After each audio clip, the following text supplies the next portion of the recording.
पहला जो रिजेंट है आपको कौन सा रिजेंट है, तो बफर रिजेंट को हम लोग क्या करना है 5 मिनट। तीसरा रिजेंट जिसको बोलते हैं क्रोमोजेन रिजेंट। एवं आप लोग को फिर से सुंदर टेक स्टडी में स्वागत है। आज का आप लोग का एक टॉपिक है, टॉपिक का नाम है यूरिया ना, यानी कि आपको किडनी फंक्शन यानी केएफटी मीन्स होता है किडनी फंक्शन टेस्ट ना। तो किडनी फंक्शन टेस्ट का एक पैरामीटर है जिसको हम लोग बोलते हैं यूरिया। यूरिया क्या है, ठीक ना। तो सबसे पहले देखिए यूरिया क्या है। तो यूरिया आपको हम लोग जो करने जा रहे हैं उस मेथड का नाम है डैब मेथड, ठीक ना।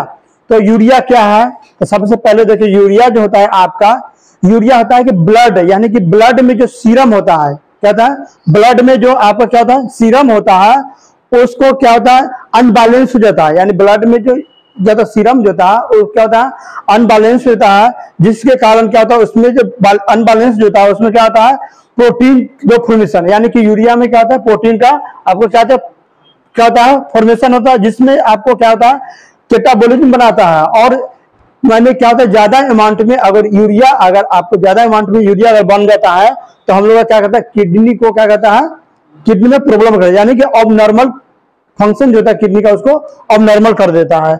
जैसे कि हम लोग जानते हैं कि अब नॉर्मल फंक्शन जो होता है यानी अब नॉर्मल कंडीशन कब होता है, जब यूरिया लेवल क्या करेगा इंक्रीज करेगा। यूरिया लेवल इंक्रीज करेगा तो हो गया आपका अब नॉर्मल कंडीशन होगा। जैसे में क्या होगा कि जैसे हो गया अगर यूरिया लेवल इंक्रीज करेगा तो जैसे हो गया रीनल डिजीज हो गया, यूटीआई हो गया, या क्या कंजेस्टिव हार्ट फेलियर हो गया, या क्या हो सकता है बर्न्स। यानी इस सब कंडीशन क्या होगा यूरिया का जो वैल्यू वो क्या करेगा अमाउंट में इंक्रीज कर जाएगा।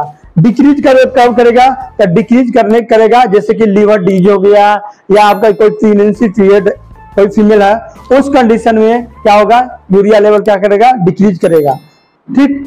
अब आ गया हम लोग जो इसका जो एस्टिमेशन करेंगे तो सबसे पहले देख रहे हैं कि अब नॉर्मल कंडीशन क्या होगा। तो अब नॉर्मल मतलब हो गया क्लियर कि अब नॉर्मल मतलब होता है क्या कि यूरिया लेवल क्या हो जाएगा इंक्रीज करेगा। जैसे में आपका हो जाएगा क्या हो जाएगा आपका फीवर आएगा ना, यानी पेशेंट को क्या होगा फीवर हो गया, या आपका थायरॉक्सिस हो जाएगा, या मान लो कोई पेशेंट डायबिटिक कोमा का है उस कंडीशन में, या मान ली जाए कि क्या होता है अब नॉर्मल कंडीशन होता है 3 कंडीशन होता है। अब नॉर्मल कंडीशन होने का 3 टाइप होता है, जैसे हो गया प्री रीनल होता है, रीनल डायबिटिक होता है, या पोस्ट फ्लोर होता है, यानी कि 3 कंडीशन होता है, ठीक ना।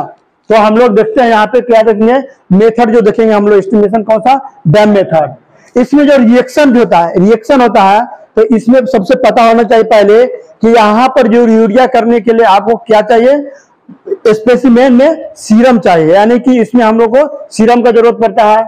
यानी इसमें देखिए यूरिया प्लस क्या होता है डाई एसिटाइल फॉर्मेलिन, यानी कि डाई एसिटाइल मोनोजाइम क्या आता है आपका केमिकल है जो क्या करता है एक रिएक्शन होता है, जिस रिएक्शन को बोलते हैं थायोसेमी कार्बाइड के साथ क्या होता है रिएक्शन करता है तो कन्वर्ट होता है किस कलर में पिंक कलर में। जैसे मान लिया जाए कि हम लोग के पास डैम मेथड यानी कि इसमें क्या है आपका केमिकल है, केमिकल कौन सा है बफर रिएजेंट होता है, एंजाइमेटिक रिएजेंट होता है, जिसमें क्या होता है और एक होता है क्रोमोजेन होता है।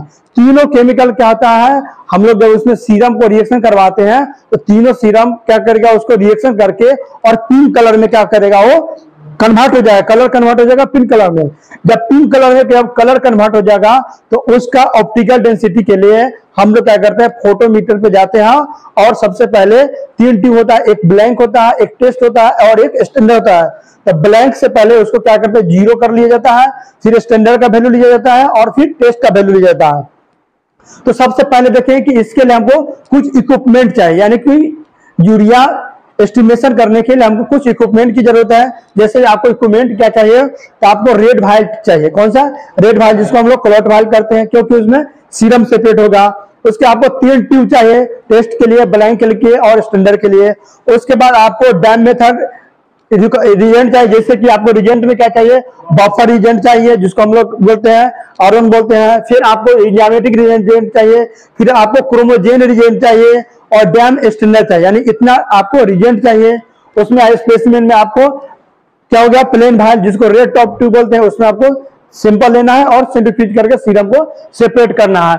उसके बाद आपको हो गया इसका हो गया इसका नॉर्मल वैल्यू होता है, यानी कि यूरिया जो होता है उसका नॉर्मल वैल्यू होता है। जैसे अगर एडल्ट कोई पर्सन है तो उसका नॉर्मल वैल्यू कितना 10 से 40 mg/dl होता है।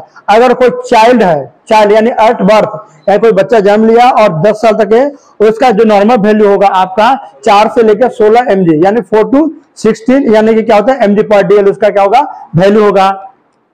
ठीक है, तो सबसे पहले इसको करने के लिए हम लोग को 3 ट्यूब का जरूरत पड़ेगा। कौन कौन? तो एक हो गया आपको ब्लैंक के लिए ट्यूब चाहिए, एक टेस्ट के लिए और स्टैंडर्ड के लिए। 3 ट्यूब की आपको जरूरत पड़ेगा। 3 ट्यूब में क्या करेंगे हम लोग, सबसे पहले बफर एजेंट लेंगे। बफर एजेंट लेंगे, जैसे मान लीजिए यहाँ पे बफर एजेंट है, तो बफर एजेंट को क्या करेंगे 3 ट्यूब लेंगे, एक टेस्ट के लिए, एक ब्लैंक के लिए, स्टैंडर्ड में। तीनों में क्या करेंगे हम लोग 1 ml क्या करेंगे हम लोग इसमें केमिकल को मेजर करेंगे। यानी 1 ml बराबर होता है कितना 1000 ml होता है। 1 ml बराबर होता है 1000 ml। हमको क्या लेना है रिएजेंट तीनों ट्यूब में, यानी ब्लैंक में, टेस्ट में और स्टैंडर्ड में। उसके बाद आता है रिएजेंट 2 जिसको बोलते हैं हम लोग इंजाइम रिएजेंट बोलते हैं। तो इंजाइम रिएजेंट आपको लेना 0.1 ml, 0.1 ml, 0.1 ml तीनों में। यानी कि 0.1 ml बराबर होता है आपका 100 ml। 0.1 ml बराबर होता है 100 ml। तो 100 ml इंजाइमेटिक रिएजेंट लेंगे। उसके बाद आता है डिस्टिल वाटर। तो डिस्टिल वाटर आपको 0.01 ml यानी 0.01 ml बराबर होता है 10 ml। कितना होता है 10 ml होता है। ये आपको इंजाइमेटिक क्या होता है डिस्टिल वाटर ब्लैंक में लेना है 10 ml। उसके बाद स्टैंडर्ड होता है, तो स्टैंडर्ड आपको टेस्ट में आपको 0.1 ml यानी स्टैंडर्ड में लेना है। और आपको क्या करते हैं सीरम के लिए आपको टेस्ट में आपको 0.1 ml यानी टेस्ट में सीरम डलाएगा, स्टैंडर्ड में स्टैंडर्ड डलाएगा और ब्लैंक में डिस्टिल वाटर डलाएगा। कितना 0.01 ml यानी 10 ml। तीनों ट्यूब को जब इतना प्रोसेस हो जाएगा उसको क्या करना mix well at incubate. Total tube को इंक्यूबेट करना है। तो अगर रूम टेम्परेचर में कर रहे हैं तो 10 से 15 मिनट के लिए रूम टेम्परेचर करेंगे। अगर इंक्यूबेटर में कर रहे हैं तो 37 डिग्री सेल्सियस टेम्परेचर मेंटेन करके 5 मिनट के लिए हम लोग इंक्यूबेट करेंगे। जब मेरा फर्स्ट प्रोसेस ये प्रोसेस जब मेरा कंप्लीट हो जाएगा तो नेक्स्ट एक केमिकल आता है जिसका नाम है क्रोमोजेन। नेक्स्ट केमिकल है जिसका नाम है क्रोमोजेन। तो क्रोमोजेन कितना लेंगे तीनों ट्यूब में 0.2 ml, 0.2 ml, 0.2 ml यानी 0.2 ml बराबर होता है 200 ml। 200 ml तीनों ट्यूब में लेंगे। फिर उसी तीनों ट्यूब को क्या करेंगे mix well at incubate room temperature for वही 10 से 15 मिनट। इंक्यूबेटर में जाएंगे तो 5 मिनट के लिए 37 डिग्री सेल्सियस टेम्परेचर को मेंटेन करके क्या करना है हम लोग इंक्यूबेट करेंगे। इंक्यूबेट करने के बाद जब इंक्यूबेट हो जाएगा तो उसके बाद ट्यूब निकालेंगे और ट्यूब निकालने के बाद क्या करेंगे हम लोग ऑप्टिकल ओडी लेंगे। ओडी मतलब होता है ऑप्टिकल डेंसिटी। जब ऑप्टिकल डेंसिटी मेरा निकल जाएगा तो फॉर्मूला आता है ओडी ऑफ टेस्ट, यानी बता देते हैं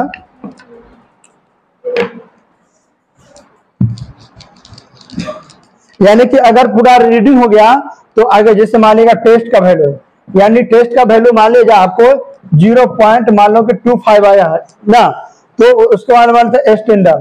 तो स्टैंडर्ड का वैल्यू मान लिया जाए आया है 0.38 आया है। तो फॉर्मूला होता है ओडी ऑफ टेस्ट वाटा OD of standard, OD of STD into होता है 40। यानी इससे मल्टीप्लाई करेंगे तो क्या होगा मेरा टेस्ट का वैल्यू निकल जाएगा। जो भी टेस्ट का वैल्यू होगा उसका यूनिट होगा mg/dl। mg/dl इसका क्या होगा वैल्यू होगा। तो ये हो गया थ्योरी। अब हम लोग क्या करते हैं इसको प्रैक्टिकली करके इसको हम लोग अब इससे पहले हम लोग थ्योरी देख लिए थे, अब हम लोग क्या देख रहे हैं प्रैक्टिकली। तो प्रैक्टिकल में बताए हैं कि सबसे पहले क्या करेंगे हम लोग, पहला जो रिजेंट है आपको कौन सा रिजेंट है बफर रिजेंट। तो बफर रिजेंट को हम लोग क्या करना 1-1 ml तीनों ट्यूब में मेजर करना है। तीनों ट्यूब में क्या करना 1-1 ml क्या करना है बफर रिजेंट को मेजर करना है।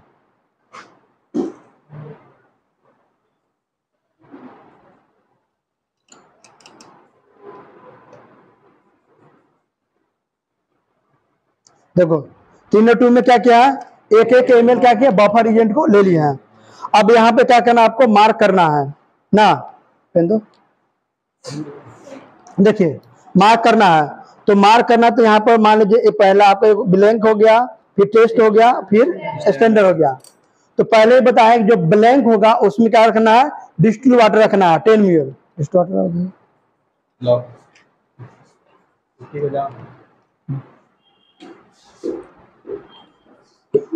क्या करना है, 10 ml क्या करना है आपको, ब्लैंक में डिस्टिल वाटर रखना है। ब्लैंक में क्या करना है, डिस्टिल वाटर रखना है।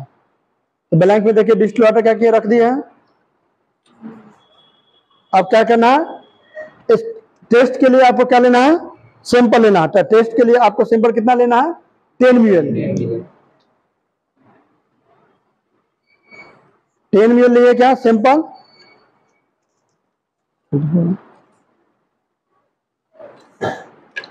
अब आपको एक ट्यूब और बच रहा है जिसको बोलते हैं स्टैंडर्ड। तो स्टैंडर्ड के लिए आपको क्या चाहिए, स्टैंडर्ड लेना है।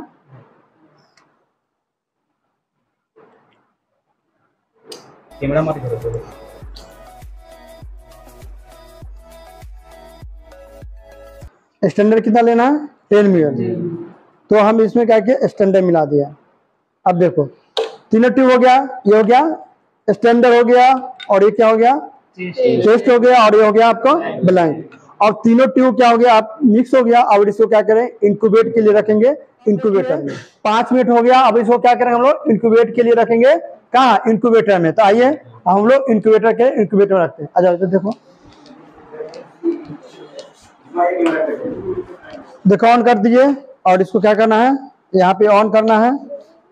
37 डिग्री सेल्सियस हो गया है। अब इसको क्या करेंगे, इंक्यूबेट के लिए इसको अब छोड़ते हैं। कितना देर इंक्यूबेट करना है, 5 मिनट। 5 मिनट इंक्यूबेट करने के बाद हम लोग नेक्स्ट प्रोसेस करेंगे कौन सा, क्रोमोजेन वाला। फिर अब 5 मिनट हम लोग क्या करते हैं, वेट करते हैं। देखिए हम लोग का क्या हुआ, 5 मिनट इंक्यूबेट कर लिए हैं। अब हम लोग का प्रोसेस आता है तीसरा रिएजेंट जिसको बोलते हैं क्रोमोजेन रिएजेंट। तब हम लोग इसमें क्या करेंगे, क्रोमोजेन रिएजेंट डालेंगे। कितना डालेंगे, तो 0.2 ml, यानी 0.2 ml बराबर होता है कितना, 200 ml। तो 200 ml क्या करेंगे हम लोग, क्रोमोजेन लेंगे, और तीनों ट्यूब में क्या करेंगे, 0.2 ml का रखेंगे।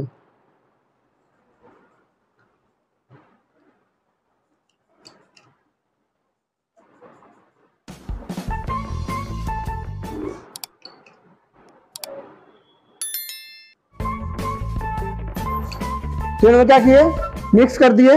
और मिक्स करने के बाद इसको क्या करेंगे, हम लोग तीनों को मिला देंगे। और मिलाने के बाद फिर क्या करेंगे, 5 मिनट के लिए फिर क्या करेंगे, इसको इंक्यूबेट के लिए रखेंगे। तो चलते हैं हम लोग। देखो इंक्यूबेट के लिए क्या किया, रख दिया। और फिर हम लोग 5 मिनट के लिए फिर क्या करेंगे, हम लोग वेट करेंगे। हम लोग को 5-5 मिनट मतलब प्रोसेस हो गया, यानी 5 मिनट पहले, अब 5 मिनट अभी 10 मिनट हो गया। अब देखिए केमिकल, देखिए रिएक्शन हो गया है, देख रहे हैं ना, केमिकल क्या हो गया है, रिएक्शन आपका हो गया है। और इसका क्या करना, हम लोग को ऑप्टिकल डेंसिटी लेना है। तो सबसे पहले यहाँ पे 540, देखिए यहाँ पे फिल्टर सेट किया है। 540 में सबसे पहले क्या करना है, ब्लैंक से 0 करना है। देखिए ये वाला क्या है, ब्लैंक है। सबसे ब्लैंक लेंगे, और ब्लैंक से क्या करेंगे हम लोग, 0 करेंगे। अब देखिए पहले ब्लैंक से क्या करिए, ब्लैंक से देखिए यहाँ पे, ब्लैंक से देखिए यहाँ पे 0 हो गया। अब क्या करेंगे, टेस्ट का वैल्यू लेंगे। क्या करेंगे आप, पहले टेस्ट का वैल्यू लेंगे। देखिए टेस्ट का वैल्यू आपका है 0.01। टेस्ट का वैल्यू लिख लो 0.01। लिखिए स्टैंडर्ड का वैल्यू लिखिए 0.4। 0.4। तो अब क्या करना है, उसको स्टैंडर्ड टेस्ट का वैल्यू कितना है, 0.1, स्टैंडर्ड का वैल्यू 0.4, और कैलकुलेशन कितना से करना है, 40 से कैलकुलेशन कीजिए। तो क्या निकलेगा, यूरिया का वैल्यू उसको निकलेगा। तो ये हो गया आपका डाइमेथड यूरिया। ठीक है, ठीक है। तो वीडियो को लाइक कीजिए, सब्सक्राइब कीजिए और शेयर कीजिए।